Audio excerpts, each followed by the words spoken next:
ഇന്ത്യയിലെ തന്നെ ഏറ്റവും കുശാഗ്ര ബുദ്ധിക്കാരനായ രാഷ്ട്രീയ പ്രവർത്തകരിൽ അല്ലെങ്കിൽ രാഷ്ട്രീയ നേതാക്കളിൽ ഒരാളായിരുന്നു ലീഡർ കെ കരുണാകരൻ.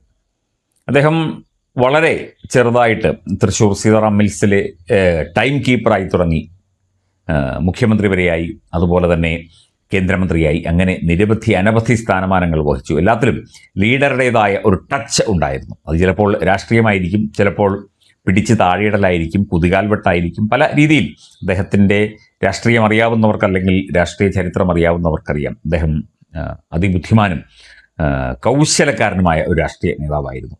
ഇപ്പോൾ വി ഡി സതീശൻ ഏതാണ്ട് ആ ഒരു റേഞ്ചിലേക്ക് എത്തുകയാണ് എന്നാണ് പ്രശസ്ത രാഷ്ട്രീയ നിരീക്ഷകനും അതുപോലെ തന്നെ അഭിഭാഷകനുമായ അഡ്വക്കേറ്റ് ജയശങ്കർ പറയുന്നത്. അദ്ദേഹം മാതൃഭൂമിക്ക് നൽകിയ ഒരു ഇൻ്റർവ്യൂവിലാണ് ഇക്കാര്യങ്ങൾ പറഞ്ഞത്. ലീഡറുടെ ചില നീക്കങ്ങൾ പോലെ, അതായത് ആരെയും തള്ളാതെ കൊള്ളാതെ എന്നാൽ ന്യൂട്രലായി നിന്നുകൊണ്ട് എല്ലാ കാര്യത്തിലും കാര്യങ്ങൾ നടപ്പിലാക്കാനും കാര്യങ്ങൾ നേടിയെടുക്കാനും ഒരു മുഖ്യമന്ത്രി എന്ന നിലയിൽ ഈ വളരെ കുറഞ്ഞ സമയം കൊണ്ട് സതീശന് കഴിഞ്ഞു എന്നാണ് അഡ്വക്കേറ്റ് ജയശങ്കറിൻ്റെ വിലയിരുത്തൽ. തീർച്ചയായിട്ടും പല രീതിയിൽ നമ്മൾ ഈ PM ശ്രീ പദ്ധതിയുമായിട്ട് ബന്ധപ്പെട്ട് സാധാരണഗതിയിൽ ലീഗിൻ്റെ എതിർപ്പ് ഉണ്ടെങ്കിൽ ആദ്യം ഇവിടുത്തെ UDF മുഖ്യമന്ത്രി അല്ലെങ്കിൽ കോൺഗ്രസ് മുഖ്യമന്ത്രി, അത് ഉമ്മൻചാണ്ടി ആയാലും ശരി, ഇതിനു മുൻപ് AK ആന്റണി ആയിരുന്നെങ്കിലും നേരെ പാണക്കാട്ട് പോയി കാര്യങ്ങൾ പറയുകയാണ്. പാണക്കാട് നിന്ന് അല്ലെങ്കിൽ ലീഗിൻ്റെ അനുമതി കിട്ടിയെങ്കിൽ മാത്രമേ ഒരു കാര്യം ഇവിടെ നടപ്പിലാക്കിയെടുക്കാൻ കഴിയുമായിരുന്നുള്ളൂ.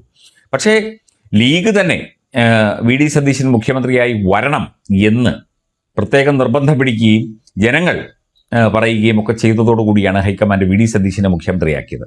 അത് ലീഡറുടെ ആ ഒരു കുശാഗ്ര ബുദ്ധിയോടെ കൗശലതയോടെ കാര്യങ്ങളെ നേരിടാൻ വി ഡി സതീശന് കഴിയുന്നു എന്നാണ് രാഷ്ട്രീയ നിരീക്ഷകനായ ജയശങ്കറിൻ്റെ അഭിപ്രായം.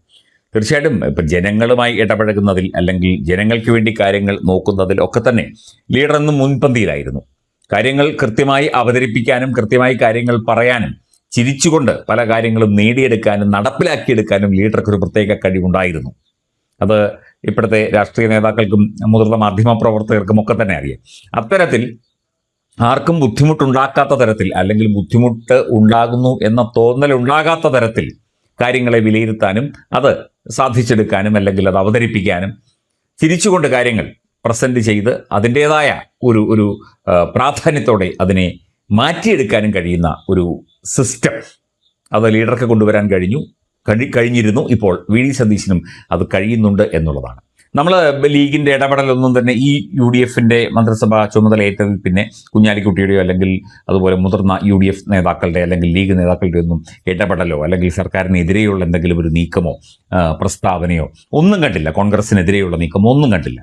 അതായത് ഒരു ബാലൻസ്, കൃത്യമായൊരു ബാലൻസ് മെയിൻറ്റെയിൻ ചെയ്തുകൊണ്ട് കൃത്യമായൊരു ന്യൂട്രൽ എന്ന് പറയുന്ന അവിടെയുമില്ല ഇവിടെയുമില്ല എന്നാൽ എല്ലായിടത്തുമുണ്ട് എന്നുള്ള ആ ഒരു ന്യൂട്രാലിറ്റി മെയിൻറ്റെയിൻ ചെയ്തുകൊണ്ട് മുമ്പോട്ട് കൊണ്ടുപോകാനായിട്ട് സതീശന് കഴിയുന്നുണ്ട് എന്നാണ് ജയശങ്കറിനെ പോലുള്ള ആളുകൾ വിലയിരുത്തുന്നത്. അതായത് മറ്റൊരു ലീഡറായിട്ട് അല്ലെങ്കിൽ മറ്റൊരു കെ കരുണാകരനായിട്ട് അത്രയും വരില്ല എങ്കിൽ പോലും ആ രീതിയിൽ ഈ ഒരു കാലഘട്ടത്തിൽ ഒരു കെ കരുണാകരൻ എങ്ങനെയായിരിക്കും എന്ന ഒരു രീതിയിലേക്ക് കാര്യങ്ങൾ കൊണ്ടുവരാൻ സർക്കാർ സംവിധാനങ്ങളുടെയും മുന്നണിയുടെയും പാർട്ടിയുടെയും കാര്യങ്ങൾ കൊണ്ടുവരാൻ വി ഡി സതീശന് കഴിയുന്നുണ്ട് എന്ന് തന്നെയാണ് പ്രാഥമികമായി ഈ ഒരു മാസം അതാണ് സർക്കാരിൻ്റെ വിലയിരുത്തലായിട്ട് ഈ രീതിയിൽ ചിന്തിച്ചത്. അങ്ങനെ തന്നെയാണ്. ഒരു മാസം കൊണ്ട് എന്ത് നേടി അല്ലെങ്കിൽ എന്താണ് വി ഡി സതീശൻ എന്നുള്ള ചോദ്യമാണ് ജയശങ്കറിനോട് ചോദിച്ചത്. അതിനുള്ള കൃത്യമായ മറുപടിയാണ് അദ്ദേഹം നൽകിയത്.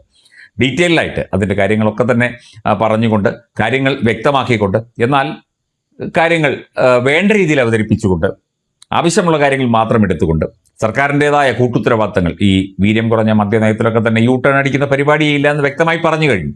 എതിർപ്പുകൾ ഉണ്ടാകാം, പക്ഷേ അതൊക്കെ ഒരു പ്രത്യേക മാനസിക അവസ്ഥയോടെ അല്ലെങ്കിൽ ഒരു പ്രത്യേക നിശ്ചയദാർഢ്യത്തോടെ അതിനെയൊക്കെ സമീപിക്കാനും തീരുമാനങ്ങൾ എടുക്കാനും വി ഡി സതീശന് കഴിയുന്നുണ്ട് എന്ന് തന്നെയാണ് പൊതുവെ വിലയിരുത്തപ്പെടുന്നത്. അതുതന്നെയാണ് അഡ്വക്കേറ്റ് ജയശങ്കറും പറയുന്നത്.